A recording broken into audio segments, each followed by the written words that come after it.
किसी ने क्या खूब कहा है कि रिश्ते और रास्ते तब खत्म हो जाते हैं जब पाँव नहीं आपका दिल थक जाता है। शुक्रिया अदा कर देना और माफ़ी मांग लेना, ये दो काम जो व्यक्ति कर सकता है वो सबके करीब रहता है और सबका अजीज भी रहता है। नमस्कार, गुड मॉर्निंग, बहुत बहुत स्वागत है आप सभी का स्टडी विद ज्ञान प्रकाश में। दोस्तों, आज 10 अक्टूबर 2020, दिन है शनिवार। शुरू करते हैं आज की मॉर्निंग न्यूज। और जैसा कि आप सभी लोग जानते हैं कि अगर आप कोई भी प्रतियोगी परीक्षा की तैयारी कर रहे हैं तो उसकी पूरी तैयारी आप हमारे चैनल के माध्यम से कर सकते हैं। आपको चैनल को क्या करना है, सब्सक्राइब करना है और बेल आइकन को प्रेस कर देना है। तो सबसे पहले बात करते हैं शांति के नोबेल पुरस्कार की, जिसकी घोषणा कर दी गई है 2020 के लिए।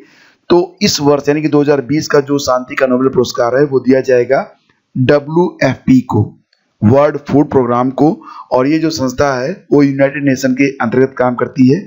आपको बता दें कि रॉयल स्वीडिश एकेडमी के नोबेल समिति की अध्यक्ष कौन है, बेरिट रेज एंडरसन। उन्होंने इस बात की घोषणा नॉर्वे की राजधानी ओस्लो में की है।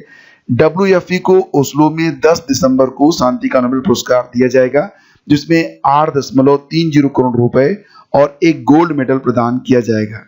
अब बात चल रही है WFP की, तो थोड़ा सा इसके बारे में जान लेते हैं। स्थापना इसकी हुई थी 1961 में और इसका जो मदर पेरेंट ऑर्गेनाइजेशन है वो यूनाइटेड नेशंस जनरल असेंबली है। और वर्तमान में हेड कौन है, इसके हेड हैं एर्थेन कजिन और डेविड वेस्ले। तो ये काफ़ी इंपॉर्टेंट न्यूज़ है। आप एक प्रतियोगी छात्र हैं, इसलिए आपको ये पता होना चाहिए। और जो अंतर जनपदीय तबादले चल रहे हैं, इसके अलावा जिले के अंदर जो तबादले होने वाले हैं शिक्षकों के, उससे संबंधित ये खबर है कि बहुत जल्दी जो 22 अक्टूबर आने वाली है उसमें अंतर जनपदीय जो तबादले होने हैं उसकी सूची जारी होगी। उसके बाद जो जनपदीय तबादले होने यानी कि जिले के अंदर जो तबादले होने हैं उसकी भी सूची जारी कर दी जाएगी। तो इसकी पूरी तैयारी अब हो चुकी है। तो यही इसकी न्यूज़ है। और 31,661 पदों की भर्ती के लिए काउंसलिंग शेड्यूल जल्द जारी होगा। हालांकि अभी ये बिल्कुल भी क्लियर नहीं हो पा रहा है। ABP गंगा की जो न्यूज़ है उसके मुताबिक बेसिक शिक्षा राज्य मंत्री ने ये कहा है कि बहुत जल्द ही 31,661 पदों की जो भर्ती प्रक्रिया है उसको आगे बढ़ाया जाएगा। विभाग ने भर्ती शेड्यूल बनाकर NIC को भेज दिया है। आगे की जो प्रक्रिया है वो NIC के माध्यम से होनी है। तो NIC जैसे शेड्यूल देगा वैसे ही प्रक्रिया स्टार्ट हो जाएगी। और अब देखते हैं कि ये जो प्रक्रिया है वो कब तक स्टार्ट होती है। फिलहाल आपको ये बता दें कि TGT हिंदी विषय का जो इंटरव्यू है वो 6 नवंबर से करवाया जाएगा। और अभी हाल ही में जो बैठक हुई थी बोर्ड की गुरुवार को, उसमें इस बात की सहमति दर्शाई गई और मुहर लगा दी गई, जिसका विज्ञापन जल्दी जारी होगा। UP TGT और PGT का जो विज्ञापन है ये भी बहुत जल्दी जारी होगा। UP PGT में ना तो BEd जरूरी होता है इंटरमीडिएट प्रवक्ता के लिए और ना ही कोई एज लिमिट होती है। इसका जो पूरा पाठ्यक्रम है वो studyvidgyanprakash.com पर अवेलेबल है। आप जाकर देखिए और अपनी तैयारी में आप लग जाइए, क्योंकि समय बहुत कम बचा हुआ है और यही एकमात्र ऐसी जॉब है जिसमें एज लिमिट नहीं होती है। तो ये बहुत ही अच्छी बात है। CTET की परीक्षा कब होगी, इसके बारे में अभ्यर्थी लगातार परेशान हैं। वो लगातार सवाल कर रहे हैं कि CTET क्या एग्जाम कब होगा। हालांकि इसके बारे में एक जो लेटेस्ट अपडेट आई है CBSE हेडक्वार्टर की ओर से, वो अपडेट मैं आपको दिखाता हूँ। CBSE ने कहा है कि हालात सामान्य होने पर CTET परीक्षा की नई डेट की सूचना दे दी जाएगी। यानी कि अभी तक नई डेट नहीं आई है, स्थिति सामान्य होने का इंतजार CBSE कर रहा है। CBSE ने यह बात ट्विटर पर एक अभ्यर्थी के ट्वीट के जवाब में कही। एक अभ्यर्थी ने पूछा था कि परीक्षा कब होगी, तो CBSE हेडक्वार्टर ने ये रिप्लाई किया था और कहा था कि जब परीक्षा आयोजित करने के लिए अनुकूल परिस्थिति हो जाएगी तब नई CTET परीक्षा तिथि की सूचना दे दी जाएगी। और ये ट्वीट है जैसा कि आप अपने सामने स्क्रीन पर देख रहे हैं। The next date of examination will be intimated when situation is more conducive for conduct of examinations. You may visit CTET website, that is ctet.nic.in for related updates. तो अभी तक कोई भी सूचना नहीं है आगे परीक्षा कब होनी है, इसके बारे में भी अभी CBSE की ओर से कोई भी न्यूज़ नहीं है।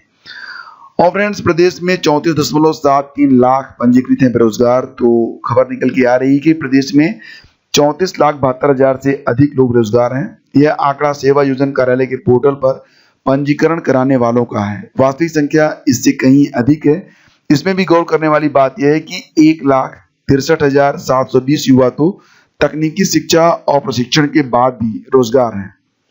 सपा एमएलसी वासुदेव यादव ने विधान परिषद में बेरोजगारी को लेकर सवाल पूछे। इसी क्रम में श्रम एवं सेवा योजना मंत्री स्वामी प्रसाद मौर्य ने बताया कि पंजीकृत बेरोजगारों की सूची में 7,89,976 युवा स्नातक हैं।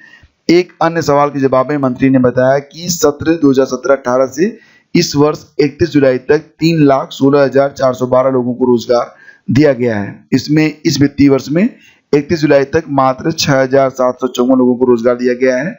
इसी क्रम में प्रयागराज जिले की बात करें तो यहाँ पंजीकृत बेरोजगारों की संख्या 1,75,368 है, जिसमें 30,484 स्नातक हैं, 8,487 तकनीकी योग्यता रखने वाले हैं।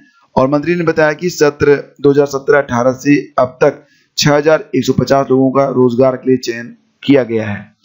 और दोस्तों यहाँ पर पूर्वोत्तर रेलवे में 5,196 पदों पर भर्ती की प्रक्रिया 15 दिसंबर से शुरू होगी।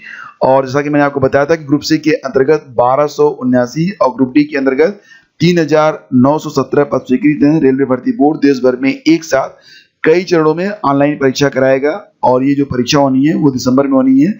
दिसंबर के पहले सप्ताह में एडमिट कार्ड भी आ जाएंगे। तो ये पूरी जानकारी है। और आपको ये भी बता दें कि गोरखपुर आरआरबी निर्धारित करेगा परीक्षा केंद्र, और जो भी फर्जी विज्ञापन आते हैं उससे रेलवे ने आपको सावधान भी किया है। जैसा कि अभी कुछ दिन पहले एक विज्ञापन जारी हुआ था avestran.in पर, तो वो पूरा फर्जी विज्ञापन था, उससे सावधान रहने की बात भी कही गई है। और रेलवे ने देश भर में ग्रुप सी और ग्रुप डी की रिक्त 1,40,000 पदों पर भर्ती की प्रक्रिया शुरू की है। अभ्यर्थियों की ओर से आवेदन भरे जा चुके हैं, लेकिन कोविड के चलते 6 महीने से भर्ती प्रक्रिया ठप थी। पिछले दिनों रेल मंत्री पीयूष गोयल ने ट्वीट कर परीक्षा तिथि की जानकारी दी थी। पूर्वोत्तर रेलवे ने गार्ड, क्लर्क, ट्रैकमैन, पॉइंट्समैन आदि पदों पर भर्ती की जाएगी। तो ये है पूरी अपडेट्स। तैयार रहिए, 15 दिसंबर से इसकी परीक्षा होने जा रही है। और सचिव परीक्षा नियामक प्राधिकारी ने डीएलएड 2018 के तीसरे सेमेस्टर और 2019 के दूसरे सेमेस्टर के कुल 2,53,000 प्रशिक्षुओं को प्रमोट कर दिया है। कोरोना संकट के चलते बिना परीक्षा के अगली कक्षा में प्रमोट करने की मांग लगातार की जा रही है।